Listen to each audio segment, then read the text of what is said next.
अस्सलाम वालेकुम। कैसे हैं आप सब लोग। रूबीज़ किचन में आप सबका वेलकम है। आज मेरे किचन में बनने जा रही है मज़ेदार चिकन कढ़ाई, वो भी बहुत ही इजी तरीके से। और इसमें जो इंग्रेडिएंट्स जाएंगे वो मैं आपको शो करवा देती हूँ। चिकन कढ़ाई के लिए मुझे चाहिए हाफ़ के जी चिकन और एक ये दरमियाने साइज़ का प्याज मैंने कट कर लिया और 6 से 7 ये टमाटर मैंने कट कर लिए हैं। और कुटी लाल मिर्च, कुटा धनिया, हल्दी पाउडर, नमक और साबुत गरम मसाला और लहसुन अदरक की पेस्ट इसमें जाएगी। तो मेरे घर में बहुत ज़्यादा ग्रेवी पसंद की जाती है, इसलिए मैं इसमें प्याज और टमाटर ज़्यादा क्वांटिटी में शामिल कर रही हूँ। तो आप अपने हिसाब से भी ये चीज़ें डाल सकती हैं।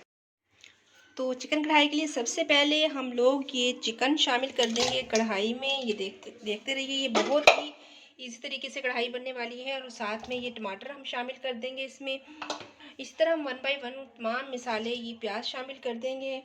और ये हमने जो मिसाले सारे निकाल के रखे हुए हैं, कुटी लाल मिर्च, धनिया और धनिया, नमक, गरम मसाला, हल्दी, ये सब शामिल कर देंगे। और साथ ही हम इसमें 2 चम्मच हम इसमें लहसुन अदरक के पेस्ट के हम शामिल करके और हम इसमें ऑयल डालेंगे और हम इस पर ढक्कन लगा देंगे। ये इसी पानी में गल जाएगा।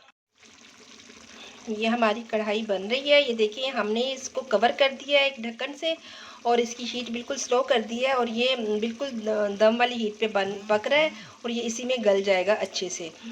तो बाद में फिर हम इसकी भुनाई करके और फिर इसमें हम दही और साथ में पिसा गरम मसाला और काली मिर्च शामिल कर देंगे।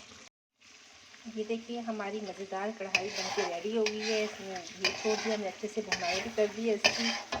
तो इसके बाद मैं इसमें दही डालती होती हूँ वैसे तो हाफ़ कप, लेकिन इस वक्त मेरे पास दही नहीं है तो मैं इसमें 2 चम्मच लेमन जूस के शामिल कर दूँगी।